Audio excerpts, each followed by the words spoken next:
पहली बार जा रही थी खाटू श्याम, इसलिए सुबह तैयार होकर मैं निकल जाती हूँ अपनी फैमिली के साथ। पहले हम बस स्टैंड पे गए, वहाँ से हमने ली कुल्हड़ वाली चाय। उसके बाद हम बस में बैठ गए। पिछली रात को बारिश हुई थी, इसलिए सड़कों पर पानी अभी जमा था। बारिश के मौसम में हरियाली और भी प्यारी लगती है। मैं तो बाहर के नज़ारे एंजॉय करी थी, जहाँ मुझे वाटर पार्क भी देखने को मिल गया। फाइनली बस पहुँच चुकी थी। बस से उतर कर हम वापस रिक्शा में बैठ गए, क्योंकि मंजिल अभी भी दूर थी। उसके बाद मैंने एक गुलाब ले लिया, गुलाब के साथ मैं लग गई लाइन में। मैं चलते चलते थोड़ा पानी पिया, क्योंकि गर्मी बहुत ज़्यादा थी। फिर मैंने देखा बहुत बड़ा पंखा, जिसे देखकर तो मैं हैरान ही रह गई।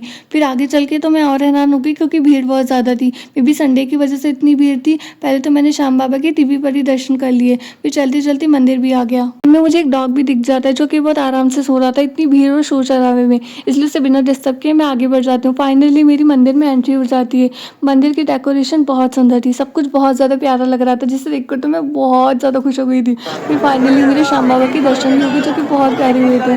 मैं तो बहुत ज़्यादा खुश हो गई थी। दर्शन करने के बाद मैं मंदिर से बाहर आ गई थी। बाहर चलते हुए मुझे राधे कृष्णा की बहुत सुंदर पिक्चर दिखी, जो कि बहुत प्यारी लग रही थी। फिर जूते पहनकर हम फिर चलने लगे, क्योंकि हमें और बाहर जाना था। बाहर की साइड भी बहुत सुंदर सुंदर स्टैचू दिखे। फिर हम एक रेस्टोरेंट में खाना खाने चले गए, क्योंकि सबको बहुत भूख लगी थी। पहले तो ठंडा पानी पिया, क्योंकि गर्मी बहुत थी। फिर खाना खाया, खाना बहुत अच्छा था। खाना खाने के बाद हमें घर के लिए निकलना था, इसलिए पहले हमने बस को ढूंढा और फिर बस में जाकर बैठ गए। बस में बैठने के बाद पहले तो मैंने थोड़ी देर व्यू एंजॉय किया, फिर उसके बाद मैं सो गई, क्योंकि मैं बहुत थक गई थी। फिर बस से उतरकर हम वापस रिक्शा में बैठ जाते। घर पहुँचते पहुँचते तो रात हो गई थी, मैं तो बहुत थक गई थी।